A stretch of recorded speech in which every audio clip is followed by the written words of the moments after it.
Nashik police दलातील 2 कर्तव्यनिष्ठ व पराक्रमी अधिकाऱ्यांना भारत सरकारतर्फे दिल्या जाणाऱ्या राष्ट्रपती पोलीस पदक सन्मानाने गौरवण्यात आले। त्याच पार्श्वभूमीवर नाशिक पोलीस दलातील 2 कर्तव्यनिष्ठ व पराक्रमी अधिकाऱ्यांना गिरीश महाजन यांच्याकडून मानपत्र देऊन सत्कार करण्यात आला।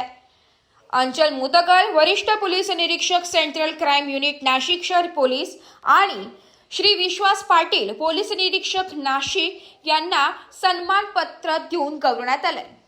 अंचल मुदगल यांनी नाशिक शहरात गंभीर गुन्ह्यांचे प्रभावी अन्वेषण, गुन्हेगारांच्या साखळीचा धक्का देणाऱ्या कारवाया आणि नागरिकांच्या सुरक्षेसाठी दाखवलेली तत्परता यामुळे आपली वेगळी छाप निर्माण केली आहे। त्यांच्या नेतृत्वाखाली अनेक अंमली पदार्थ विरोधी मोहिमा, खंडणी व दरोडा प्रकरणांची उकल तसेच गुन्हे प्रतिबंधात्मक उपाय यशस्वीपणे राबवण्यात आले।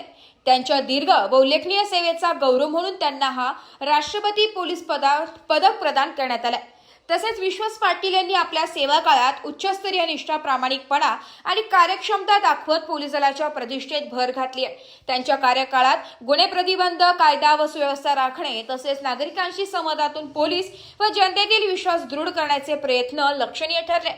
याच कार्याची दखल घेत भारत सरकारने त्यांना देखील राष्ट्रपती पोलीस पदकने सन्मानित केले। नाशिक पोलीस आयुक्तालय, संपूर्ण पोलीस दल आणि नाशिककरांना नागरिकांकडून या दोन्ही अधिकाऱ्यांचे मनपूर्वक अभिनंदन करण्यात येत असून त्यांच्या भावी कार्यासाठी शुभेच्छा या देण्यात येत आहे। वृत्तसंकलन विभाग, AB न्यूज, नाशिक।